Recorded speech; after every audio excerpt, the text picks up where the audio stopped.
Hi everyone. I got a question recently from someone who wanted to know how to best write a historical novel. So I thought I would make this my first video. In addition to doing the video, I'll go ahead and write the blog post so that if you wanted to read the answer instead of hearing it, you can.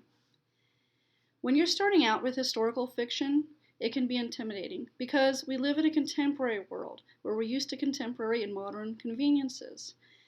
But if your heart is set in writing historical fiction, I would say go ahead and go where your heart leads to. Don't write contemporary just because that's what we're familiar with and that's what we know.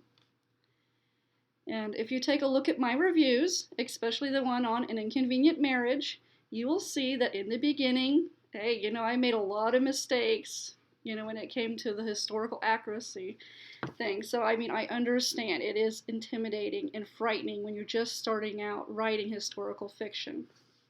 But the thing is, it's all a learning curve. You learn as you go, and the only way you can get better is to start and just do it. So what I have are some things to just kind of keep in mind when you're doing this and you're starting out. The first thing, and I think this is the most important thing, no matter what genre you're writing in, no matter what time period you're writing in, even if it's contemporary, is you must focus on the main character. This is the character whose point of view you're in. It could be 2 characters, maybe even 3 in the story. I don't think I'd go more than 3 in a story though, because then you kind of start getting people all over the place and you'll confuse your reader.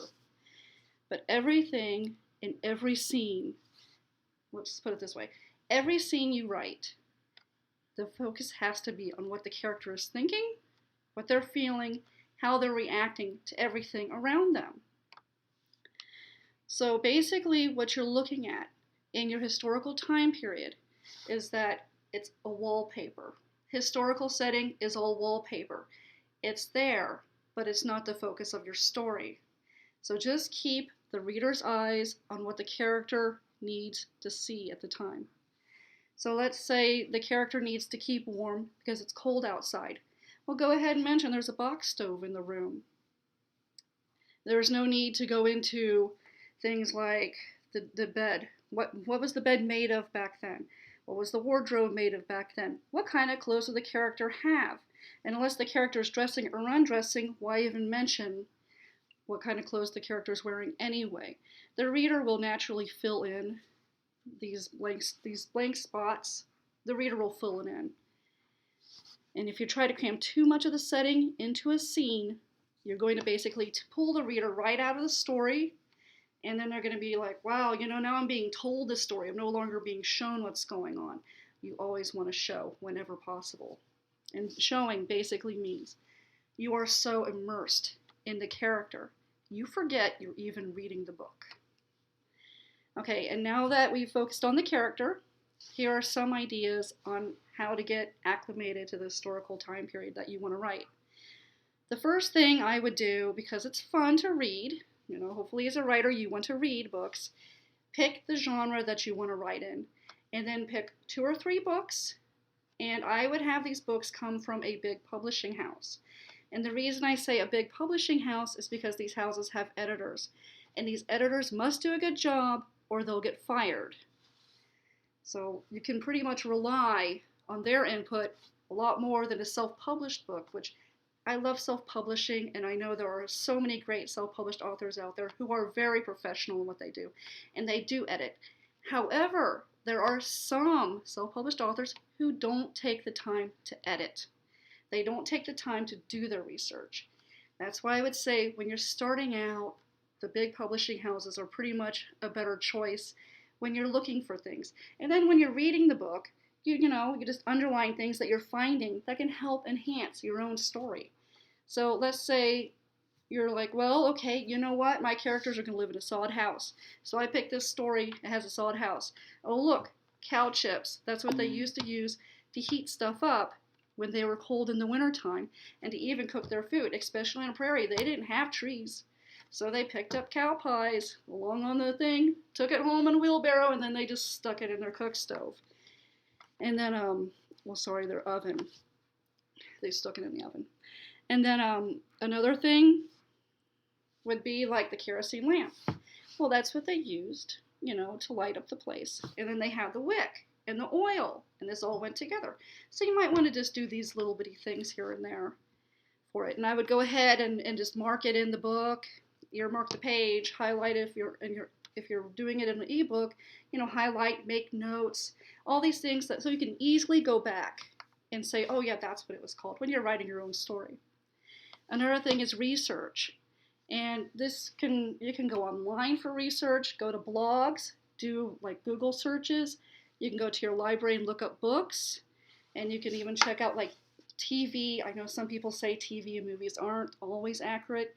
So maybe stick with stuff like the History Channel for the time period you're looking at. But what I think overall, the best way I have learned anything is visiting old homes, old towns, and if you can, take a guided tour, because that guide will know so much about that time period. And if you see these items that these people actually had back then, it just helps history really come alive, because you really get a feel for it. You get a feel of how big things were, how small they were, like where things were. Like in the 1880s town, there was this bed where the mom and dad were supposed to sleep, and that was a pretty small bed. I'd say like twin size. And then you had the crib just a couple feet away. And then there was like the small little, I don't know if they called them pianos, but they had like a small entertainment area. And this is all in one little room. So it's not like what you're thinking, this big place that we're used to today. Although I will say I do kind of fib a little bit and give my characters bigger space. But I would say one really good example too is when I wrote the Native American series. I read probably 3 books in just about them, but it wasn't until I went up to North Dakota and I actually was there in the Earthen Lodge where the Mandans were, and I saw the beds, I saw the clothing, and saw where they kept their food, and that really made it become alive. And then I really understood and grasped the time period a lot more than all the reading and online research and anything I ever watched on TV. It just really made it come alive. But, with all that being said, like I said, the best way to get better at anything is just to get started and to do it. It's okay if you don't get it right away or the first time. Do it again. Work on the next book.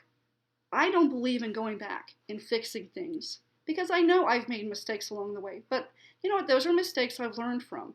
And then I just go forward.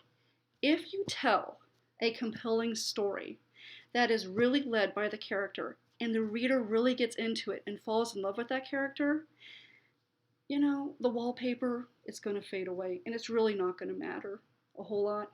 And then they'll overlook these mistakes. There will be some people who won't overlook mistakes. There's nothing you can do about that. But you know what? We're human. They say to err is human, to forgive is divine.